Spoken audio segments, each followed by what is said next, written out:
Urban Life Church, it is so good to be here with you today. My name is Cameron, if we haven't met, and today is the day that the Lord has made. We actually have Kelsey who's going to be preaching an amazing word. We have a few announcements that we have. One is Christmas Eve is coming up. Woo! I am so excited for that. That's going to be on the 24th of December, where there's just going to be community, there's going to be great food, there's going to be a bring and share and activities that's super fun. I've been to the previous Christmas Eves. You do not want to miss it. So if you want to find out more information around that, that is going to be on the Church Center app. Well, another thing that we have is that there's going to be donations available to make at our baby's home, Botshabelo. So whether you have clothes, goods, anything that you feel led just to donate and share with the baby's home, please do. You can come in the week, or you can find out more details on our Church Center app. Hey Urban Life family! We want to say a big thank you for what you've done for us in 2024. In the season of giving, we're so overwhelmed with gratitude because we could not have done this year without you. Thank you so much for all your support and generosity. Together we have made a huge difference. So thank you, and the best is yet to come in 2025. That's right. So one of the ways in which you could consider partnering with us is through Adopt a Cot in our baby's home, which means financially caring for a baby's needs for the whole year, or you could consider doing it in small amounts. The second way you can support us is also supporting the 5 children that are coming from the baby's home into UKE. And they're gonna need school fees for 2025. And so if you wanna support them and make sure 2025 is a breeze for them, please do give towards their school fees.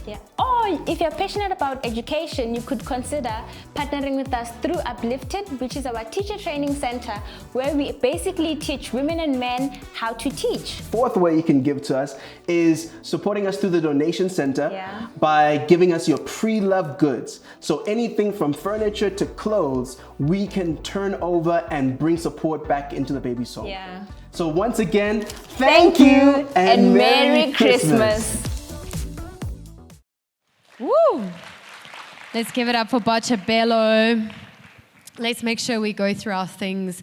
I mean, it's a good time to do it, right? We're headed towards the end of the year. This is kind of the moment where we can declutter some of the things in our house, in our spaces, maybe even in our hearts. So I am so excited to be with you this morning.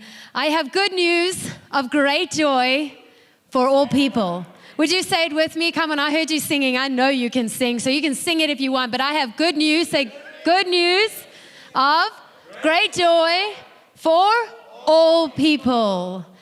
I don't know what you came in with this morning, but I want to tell you that there is good news for you here this morning. I believe this morning is a moment for us to slow down, to reflect, and to tune into what God is busy doing. So I want to encourage you, take a deep breath.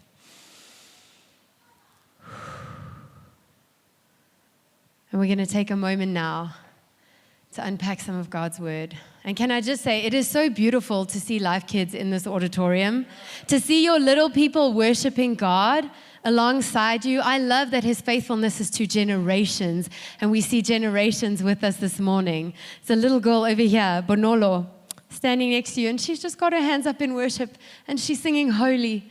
And I'm thinking, oh God, there's no age restriction here. There is no age restriction for you to move and reach and meet people. And you have little worshipers. Let me tell you, in Life Kids, worship in Life Kids is beautiful.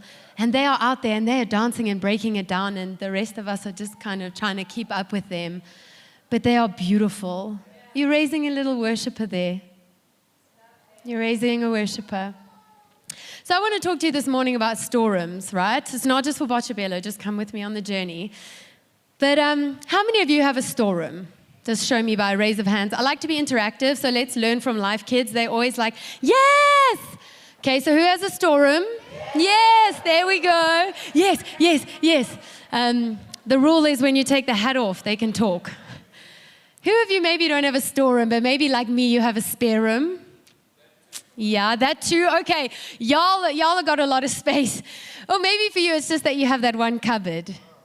You know which cupboard I'm talking about. It's that cupboard that you just kind of like pile stuff in. And if you don't know where they go, yeah, that's the cupboard. And then you know what happens when you open that cupboard though. As you open that cupboard, everything comes crashing down onto you because you've just stuck things in there. And the funny thing about storerooms, they just start to pile up, don't they? We're not really great. I mean, I don't know, maybe there's some organization queens and kings in here that are like, 3 bags of this, check, okay. And then they come back the next day and they're like 5, yeah, okay. And it's like when you need something, you're immediately like, oh, I know where that's stored. It's totally in the storeroom. For me, it's more like, I forget what's even in the spare room. It's just that place where things go to die slowly. Maybe that's just me. When I moved in with Jesse, when we got married, it was like 2 houses coming into one. And let me tell you, if we didn't know where something went, or where it could go in the house, where do you think we put it? Spare room. There we go. It was just a concept. Oh, that box here, I don't know where else to put it. It's not kitchen or anything, so let's put it in the spare room. Oh, we have these things. Oh, yeah, you know what? Just put it in the spare room. Eventually, the spare room got to a point where I was like, I don't even want to look there. I go to the bathroom, walking past it like this, just don't look, because it just began to pile up. And then I would open the cupboards inside the spare room, and I'm just like, we have no space. Like, what are we even doing? I look at it, I feel claustrophobic just looking at the spare room because it just became the storeroom where we began to pile things up. And you know what? The thought of clearing that space, that was overwhelming. It was like the amount of mental brain power I'm going to have to go through that is just going to take so much time. But honestly, it got to a point where it's like, I don't even feel like I can breathe if I look at that because it's just a mess. It's just piled up. Everything is there, and I forget what's even inside. So that leads us to our holy moment today. And we're going to look at Mary, and we're going to unpack some of Mary's story together. And last week, Kevin shared around how the angel Gabriel appeared to Mary. Can y'all remember that? Yeah, so I'm going to show you a little bit of Mary's story while we go through this, okay? So this is Mary. And again, I am an incredible writer/artist, so don't be intimidated, please. So this is Mary that we're looking at, right? There's this moment where the angel appears and is like, guys, you are going to birth Jesus. And she's like, not married, not happening. How, whoa. I don't know what you've heard, but it's not true. How is that even possible? Can you imagine that moment, right? We started there last week. Well, this week I'm going to take you to a moment where there's some shepherds and they're out in their field, they're at work. They're just doing their jobs. They're watching their sheep, watching their flock. And all of a sudden, an angel of the Lord appears to them and is like, this baby has been born. You need to go find him. This is the Son of Man. And these shepherds are pumped. They're like, that's it, let's go. We have to go find Mary and Joseph and Jesus. And now what we see in this moment, they've gone from Nazareth to Bethlehem. Right, so take a pregnant woman who's between, I'm guessing 8 and 9 months if she gave birth there, okay? So I'm being like, tell a pregnant woman, yeah, we're about to go on a trip. And you're like 9 months pregnant, or the women that have been pregnant, anybody like, yes, please? Also, you're going to go through the cold. It's quite a long journey. How many of you are going, yeah, that sounds amazing when I'm that pregnant and all of those emotions and things are going through my, on a donkey? How many of us are like, that sounds like a vibe? I don't think so, right? And so they've made this trip now. They're going through.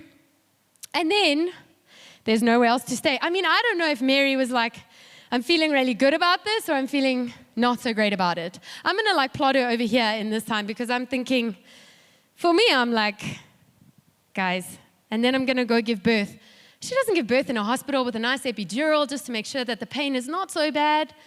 No. She's out there in a manger, probably some barn animals around. And next thing you know what happens, these shepherds come in and they're like, woo! Jesus! And it's like that, yeah, one guest comes to visit, that's it. And they're like, yes, please. Now we see this, the faithful of God. Can you imagine how excited they were? Seeing that the faithfulness of God, He's come through on His promises, He's done what He said He would do. Can you imagine? I hope you can imagine. I hope you've experienced that. And if not, I'm trusting that you're going to experience that. This holy moment where you begin to see what God has done. But I can imagine Mary being like, just trying to get Jesus down for his nap. Like, I've just given birth. There's a lot going on here, right? And these shepherds come in and they disrupt this moment and there's chaos.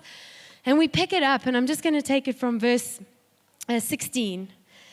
So the shepherds hurried off and found Mary and Joseph and the baby. I wonder if they just like went around and knocked on everyone's doors and was kind of like, hello, any babies here? And when they had seen him, they spread the word concerning what had been told about the child. And all who heard it were amazed at what the shepherds said to them.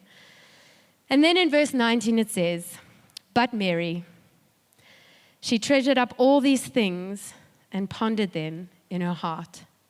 So there's this sweet moment. She's given birth. And then the shepherds come. And can you imagine this moment for Mary? What she chooses to do is not kick them out, not, oh, Joe, how did you let these guys in? Didn't you read my maternity policy when I said that I didn't want X, Y, and Z after? Come on. We don't see that with Mary. We see that she takes an intentional, holy moment to slow down and savor it. I mean, think about it. 700 years before this, we see a prophecy about Bethlehem. In Micah 5 verse 2, it says, but you, Bethlehem, Ephrathah, though you are small among the clans of Judah, out of you will come for me one who will be ruler over Israel. Yeah, Ephrathah.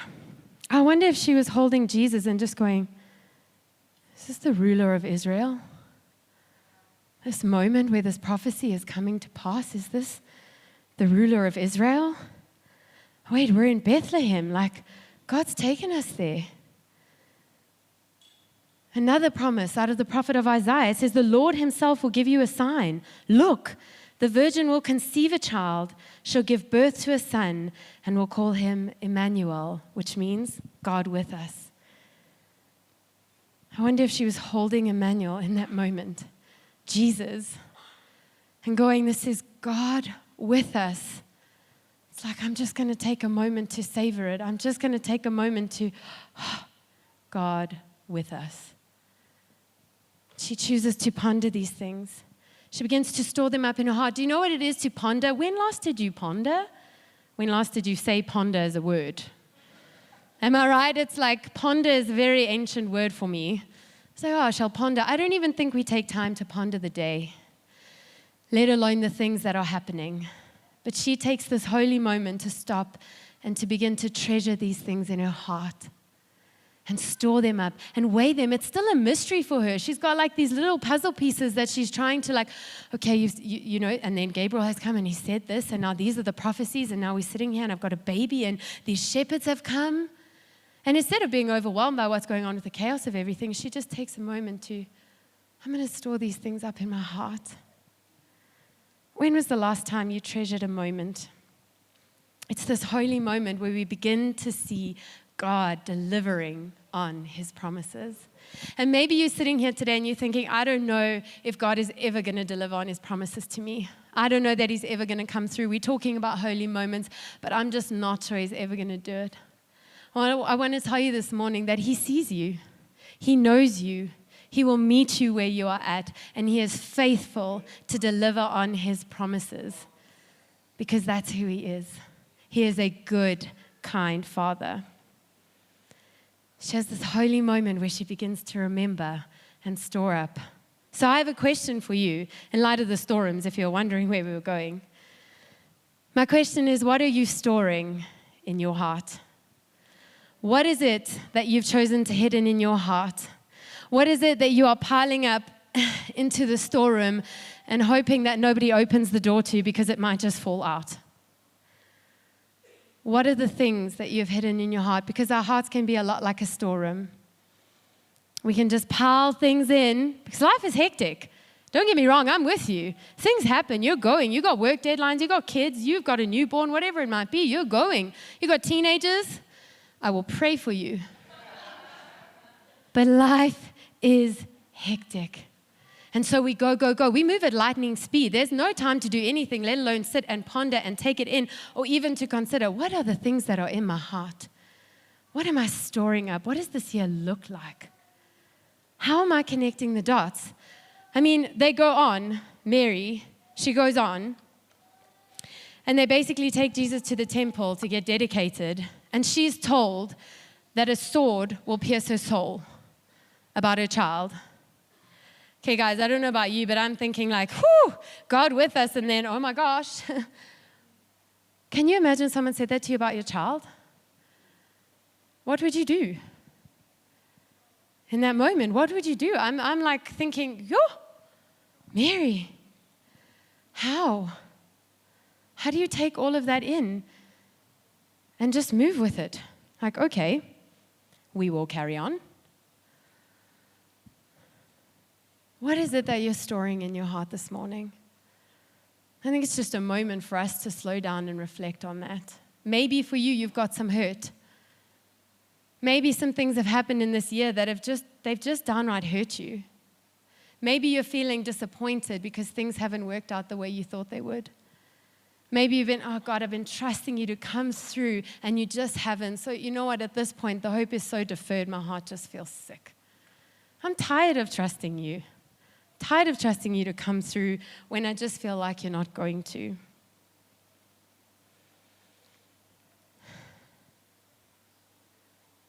Maybe you're just sitting in a space where you're going, you know what?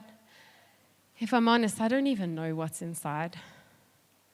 I haven't opened that room in a while because I'm just a little bit afraid of what's going to come out.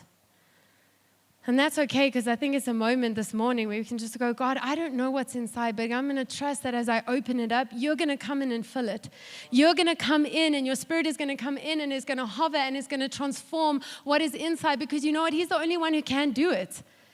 He comes into those spaces that feel dead. He comes into those spaces that feel dry. If your heart feels dry, he comes in. Here's the stream. He's coming into the wastelands this morning. As we take a moment and say, God, this is where our heart is at. And if you don't know where your heart is at, there's some simple things you can do. You can just ask God. Just ask him, God, would you reveal to me what's on the inside? Ask yourself, what is coming out of my mouth? What do I keep saying?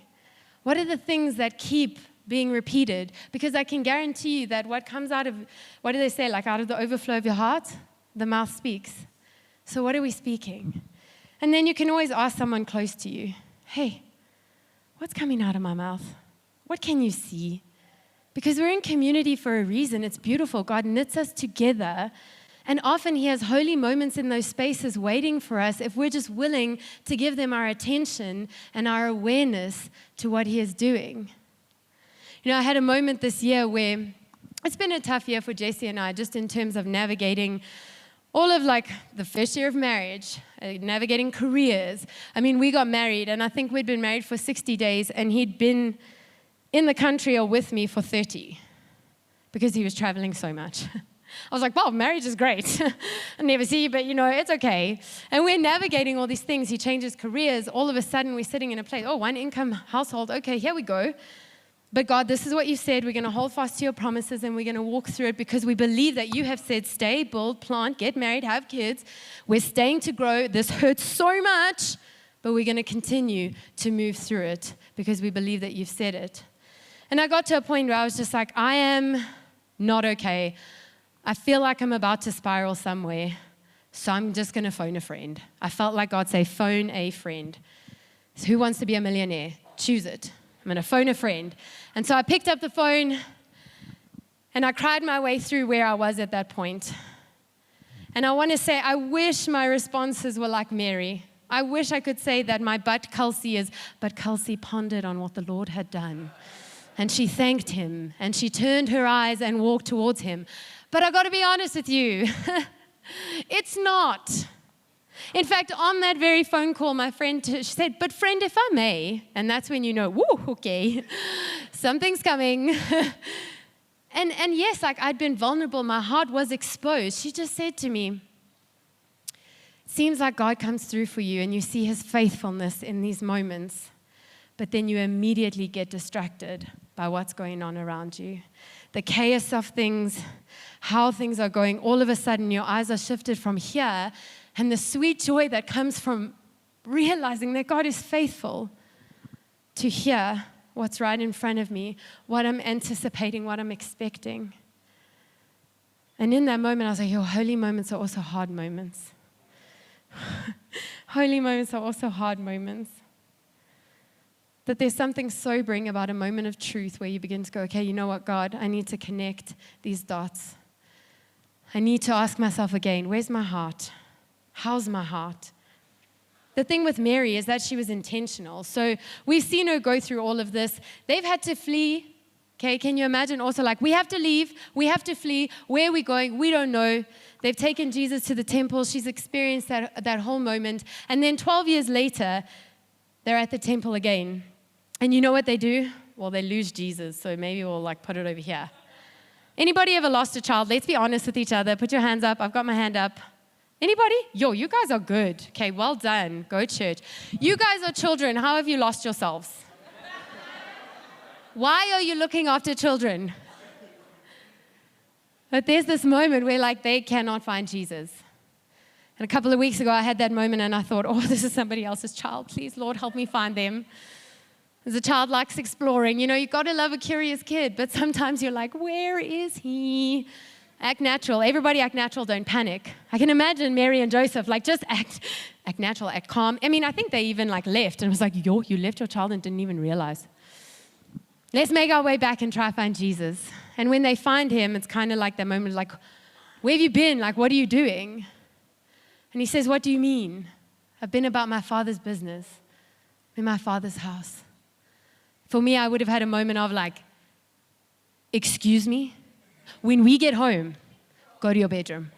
Okay, maybe for them it's like, after this trip, just wait till you see. But Mary doesn't do that. Knowing that Mary doesn't have the full picture, she just has what's been spoken. In Luke 2:52 it says, but his mother treasured all these things in her heart. It's repeated again. 12 years later, Mary treasures all of these things. It's like she's going, nah, I'm going to hold these things all together. Because you know what? God is busy drawing a picture. And if I'm not taking note and I'm not dotting out what he's busy with, I'm going to miss it. So she chooses to go, I'm going to treasure these things. I'm going to store them up in my heart. I'm going to savor what God is doing because it's part of the picture. And I mean, it carries on. We see them. They go. They have to flee. Somewhere along the line, something happens to Joseph. Anybody know that? Pick that up. And then Mary, what? She's on her own. When we read about her, we read about Mary. Where's Joseph? He's not there. And then she has to go through seeing her son crucified. This mother, when I look back at Mary, you went through a lot. I don't know if we think about that, but Mary continuously, her attitude is just to go, okay, this is where we are. This is where God is leading us. Let's connect the dots and let's treasure them up in our hearts so that we can turn around and look at the faithfulness of God to say, you led us exactly where we needed to go. He was Emmanuel, God with us, every step of the way. He led and directed us. So as we look at 2024, it is that time of year where we are now probably all tired, yeah? Probably. How many of us are like, we're just waiting for the year to slow down? Just waiting to finish work. As soon as I finish work, everything will be better. Right? As soon as this is done, everything will slow down. No, we'll be fine. But I think we also live in a bit of an illusion that things are going to slow down because holiday seasons are not quiet. Maybe when we go away, but Christmas time, we want to be with family. We want to be with friends. We want to be celebrating. We want to be having fun. We want to be by the pool. We want to be braaiing. But very often we'll say, oh no, I'll just wait until the beginning of the year and then I'll kind of map out the rest of the year. But what we tend to do is find ourselves in 2025, reliving 2024 again, because we didn't take time to stop and actually map out where we are. So I want to encourage you, and I want to help you reflect on 2024.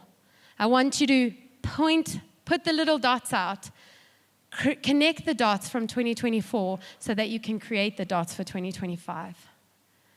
It's a moment for us to reflect on it. So this is Mary's story. I'm going to tell you a little bit about my story. And I'm going to go a little bit further back. So here I am. And I'm going to go to 2014. 2014 was a significant year for me. I'm going to show you some of my dots. So the first thing we do when we try and connect the dots is we look back. We look back. And I know for some of you, that's hard. I know it's not a fun thing depending on your year has been, depending on the past few years, I know that that can be a painful experience. But I want to tell you that God will bring healing and wholeness as you go through this, because that's who He is. And these holy moments after holy moments after holy moments point us towards Jesus. And so I want to encourage you to take a moment. 2014, this is me. I made a bold decision to quit my job. It was just one of those things where I felt like, you know what, God, this isn't where I'm supposed to be. I have no idea what's coming next, but I'm going to quit my job, okay? A little bit of a toxic environment, but again, Gen Z, don't hear what I'm not saying. You can handle it. Keep going. Stay in the job, okay? I was in a place where I felt like this is what I needed to do. So I quit my job. I was still studying, and that led me to one of the highlights in my life. I'm going to call this K&R, okay? That's Kevin and Rebecca. They're both bending over now. Kevin and Rebecca. I met them in 2014. I've known them for 10 years. And this moment here is a marked moment. It's a holy moment in my life. Because it was a moment where God met me. And I didn't even know what He had in store for me from there. It was kind of like, hey, I'm studying. They do coffee. My study's on coffee. This could be cool. And then I remember a holy moment sitting across from Rebecca. Great little chicken mayo sandwich. And all of a sudden, I heard God, and He was like, I hope you're ready for what's ahead. And we started talking about our love for America, and all of a sudden, it was like, ooh, I know that this is important, but there's an awareness to what God is doing. And then I wouldn't say tricked me to come to Urban Life Church, but they definitely invited me to a starting point dinner and said it was just dinner. So by the time they got around the table to why are you here, I was like, well, you know, somebody said there was dinner. And so that's why I'm here. And now here I am today, so you can see that it clearly worked. But God began to knit me into this beautiful community of people. Urban Life Church, you are beautiful. You are beautiful. And it's important to go back so that we can look forward to see where we're going. And so here I am at ULC, and then all of a sudden, 2015 hits, and I'm just going to write Dad. Dad, if you're watching, I love you. But my dad made some really poor decisions, and it affected all of us. It resulted in court cases. It resulted in me losing everything. I remember having to drive my car to a lot to be like, this is it, it's done. I don't have a car. I don't have savings. I have nothing to my name. But I was living with two incredible people who let me live with them, who let me cry with them. And this community here held me together. They loved me. They reminded me of the truth. They called me to more. They showed me that God is in the very things that I'm going through. And they lifted me up. And they still do. They let me, Zoe asked me to put this in, they let me love their children. And that's a big thing. She said, why didn't you put me on the board in the first meeting? But really, loving their children through all of this was healing for me. And so their kids are there. Yeah, Zoe, this one's for you. But they let me love their children through probably the dark soul of the night for me. And every step of the way, they had an open home and open hearts. And then 2019 hit. Okay, I'm going to skip a little. But I want to show you how practical this is. In 2019, I started a business. We still have it, which is awesome. That's Untamed, so that's like, woo! And that was exciting. And then I got engaged, guys. Plot twist, it's not Jesse. It wasn't Jesse, I'm just saying. So I got engaged in 2019. It was exciting. I was turning 30, you know, your big 30. You think, at this stage, nothing has worked out, but thank the Lord, I'm at least going to get married. But that would not have been a good idea. Okay, so I just want to say, if you find yourself in a space where you feel like, God, you are never going to come through, I'm going to urge you, trust Him anyway. Trust Him through the uncertainties anyway, because He will come through. It just might look completely different to what you think it will. And so after that, then I experienced, let's do this, heartache. I called off the wedding, which took all the courage in the world. I won't lie to you. And then I had to walk through that, and we were greeted by our favorite, 2020, COVID. Now, whilst COVID had a lot of bad things, I will say that what I experienced was God reconciling and restoring relationships that had been broken because of this. I watched God piece things together, and I watched restoration come in relationships and in families. And then we kept going, and we kept going, and then we hit 2022. I met Jesse, and of course, I've always wanted to marry a soccer player. I'm kidding. I didn't even watch soccer before him. Yeah, I definitely did once I met him. And I met him. He used to give me rides. We always say, like, we fell in love in the car. But it was completely different to what I anticipated. And then we started dating in the April of 2021, which was like, Lord, you are doing something. And I just want to encourage you, if you're waiting, he is not done. I know it sucks. Let me tell you, I know it sucks and it's hard, but he's not finished what he started. You can trust him to come through. And then JC and I broke up, so that was like a major, like, not happening in the September.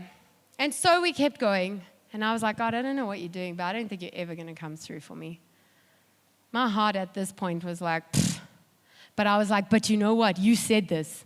You said stable plant, get married. So you know what? There's your word. I'm going to take you at your word. You know, take you at your word, that was my theme. I was like, you know what? This is what you've said, so I'm going to trust that you're going to come through with it. And you know what? He did. He did. Because in 2023 of July, so now we're here, I'm mapping it there, across the table, in front of our closest friends, JC repents and he says, I'd love a new beginning. And 3 months later, we were married. And if you had told me at the beginning of 2023 that I'd be married by the end of 2023, I'd say, girl, you are dreaming, because that would be a miracle. But I'm standing here today to tell you that I experienced a miracle and that God can do it for you. But the thing is, these things can happen so quickly that if we don't take time to put the dots out, it's very difficult to connect them and to know what God is doing. So we look back. We connect the dots. If you ask me, what can I see here? Faithfulness.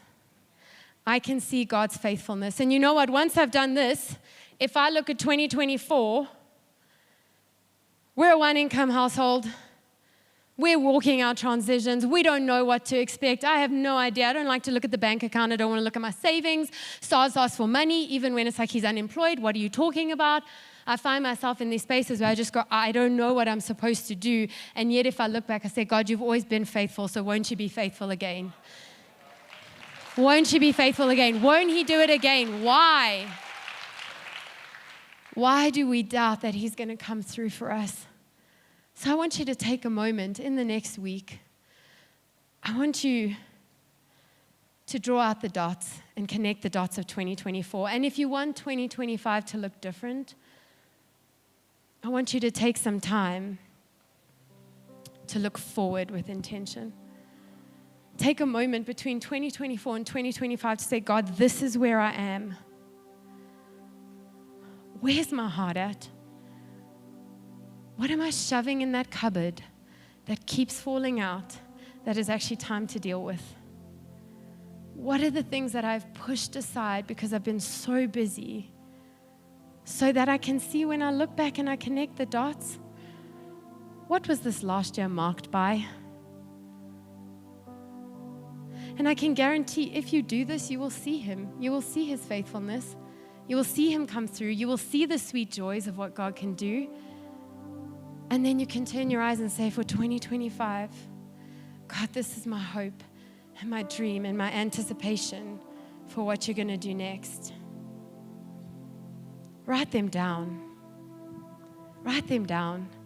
Be a child. Connect the dots again, right? Our kids play connect the dots all the time. It's a moment for us to stop, slow down, and connect the dots of 2024 so that we can create the dots for 2025. so you don't have to repeat the same cycles, so you don't have to be stuck in the same disappointment, so you don't have the same hurts, so that you're not reliving the same things over and over again, because we're not taking a moment to stop and realign and reassess and reflect, to store the good things in our heart, to store His word in our heart, to store the truth in our hearts. The truth is He is faithful. He is good. He is kind. He is willing and He is able to meet you where you're at this morning. As you take time to reflect, I want to encourage you to practice gratitude. I know it sounds like, yeah, okay, but there's something significant, just one thing a day. That's what I'm going to ask you to do, one thing a day. Practice gratitude. Pick one thing and just say, God, thank you. And you'll see as you turn your eyes, you'll turn your heart towards Him, towards His character, His nature. You'll have holy moment upon holy moment, because it's no longer about you and what you're going through. It's about God and what He can do and who He is and how He's going to use you and what spaces can look like when we invite Him in and say, God, would you come and move? So I want to take a moment now for us to reflect. Reflect on what we're storing in our hearts. Maybe it's been a year where you feel there's been offense that has taken root in your hearts. It's been a year where you keep thinking, oh, that person. Somebody says it and you immediately want to.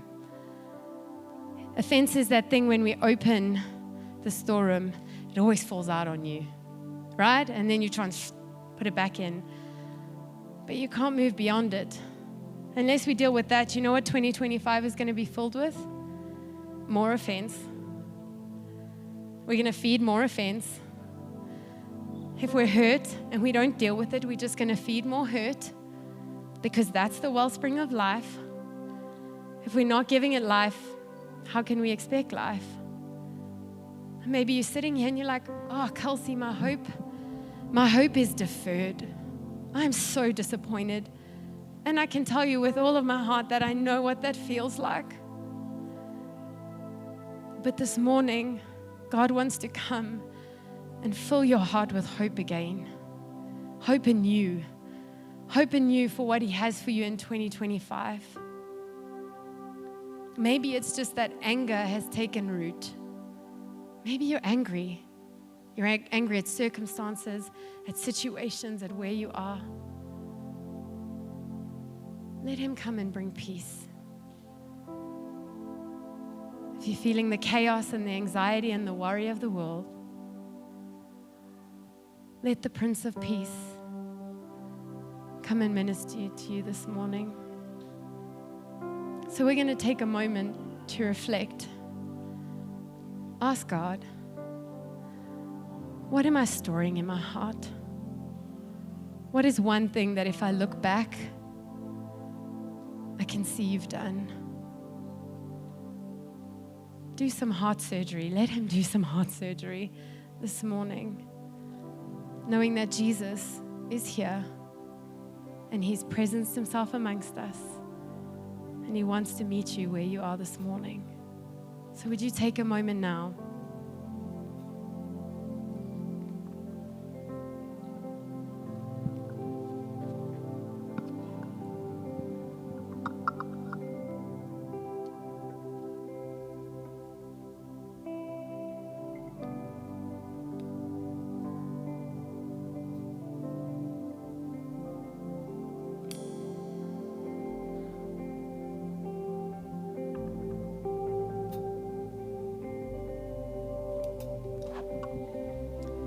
Come on, let's stand as we take a moment to reflect.